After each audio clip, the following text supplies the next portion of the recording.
What you're about to watch is a documentary that was done for a class project by a friend of mine, Sarah. She had to pretty much just pick a subject and make a documentary style video about them, and she has to do it about me, which was really, really cool. And the video came out really, really great, and it was an honor to be interviewed and have some of my friends be interviewed about this and talk about the channel in such a fun and cool way. And I asked her if she'd be okay with me putting this up on this channel, and she said yes. So this is just kind of a quick little fun documentary about the Scott the Woz channel, and you know, what I did to make it back in late 2020. So this was all still done back when I was in that old apartment, and I believe this was done like right before me and Sam got together and filmed all those like outdoor shots for the console launches episode. So just to give you a time frame as to when this was made. But yeah, I added subtitles too because some of the audio might be a little hard to hear. But other than that, enjoy.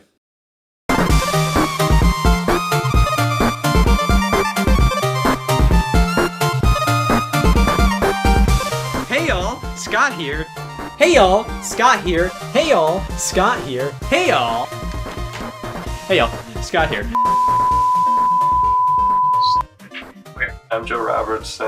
I am a friend of Scott's, been a friend of Scott's for quite some time. My name's Jeffrey Pullman Beshik. Good friends of Scott. We worked together for quite a few years, and I'm in a few of his videos.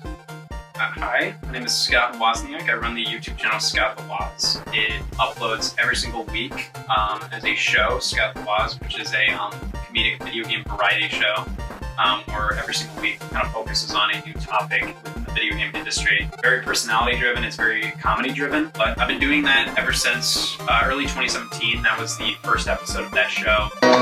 Whoa! Agnetmeister! Well, and I've been working just within art, medium art, for ever since I can remember. That's always kind of been like my general interest. And yeah, the YouTube channel was just kind of like a thing that I wanted to do as a hobby. After that, it just kind of kept growing steadily until now, where it has 1.2 or so million subscribers. And I never would have really expected it to grow to that. I would have been happy if it stopped at like 100,000. I would have been happy if it stopped at like probably like 50,000. I think just getting to that point, I never would have expected. I definitely thought Scott's channel would blow up, because if you got the consistency and you got the quality of Scott's videos, I knew 100% it was going to blow up. I always thought Scott had potential to be a big star, but did I think it was going to get to the size that it is today?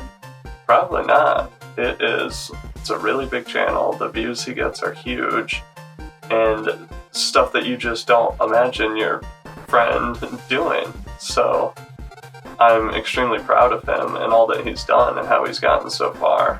I've always generally liked video games in terms of just like, oh, this is a really cool medium and whatnot. What really drove me to make it a part of the channel was just the fact that I didn't really make a lot of friends based on that interest. I just kind of like, it just kind of was this giant buildup that just exploded in 2017. Video games are a lot easier to just make topics about, and it kind of gives you a lot more creative freedom. I think video games are something where everybody's experience with them is different. It just makes it a lot easier to craft like a show around. But video games just kind of make the channel, give the channel first off like a reason for people to want to visit it, but then they stay for the more comedic stuff, and they stay for more of the personality of the channel. What I think makes Scott's channel special is the fact that he's got a really set format, really set schedule. You never hear him say like, comment, subscribe. You don't see sponsorships. You don't see that normal YouTube crap. It's just, you know, genuine content. He's acting like you can watch a Scott the Woz video like you watch a TV show. So when I think of a typical video game YouTuber, they have consistent daily uploads a lot of the time, or numerous times a week, whereas Scott just does one video a week. In the creators that upload 10-minute videos 6-7 days a week, you're getting 70 minutes of content, whereas Scott, you might only get 15 minutes that week. And the fact that his 15 minutes, to me personally, are way more entertaining than a lot of YouTubers that upload more frequently. I think that says a lot about how his content sticks out. I usually like kind of going above and beyond for like a lot of stuff. You know, there was an episode called Console Gaming on the Go where I wanted to bring like the entire set outside. I just kind of felt like if I would have put that on green screen, it would have been super lame. A similar situation would have been like when we were doing the murder mystery episode. I remember I originally wanted to do that on a train, on a moving train. I think people, like even if people aren't accustomed to video, you know, movie magic kind of stuff, they can still usually tell when something's like fake in that regard.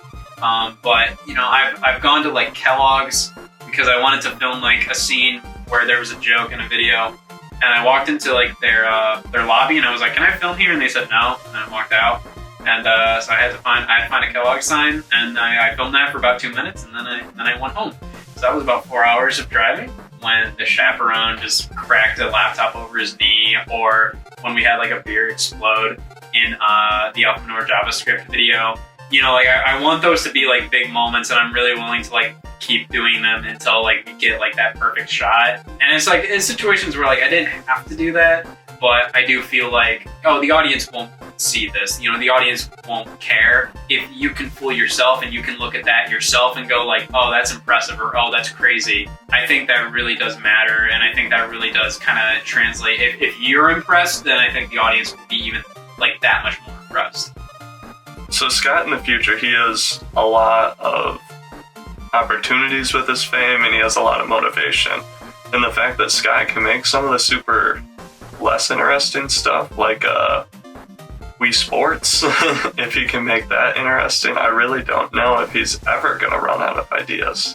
I can't really see a future that I'm in where like the YouTube channel isn't at least like a core part of it. The next thing on my bucket list would be, you know, to write a scripted comedy, like a pilot for a show. And like I would love to work on like, you know, movies or television or like games or stuff like that. But I think like the core of it always, I still want to continue the YouTube channel no matter what. I think he's just going to keep moving forward. It's really, really cool.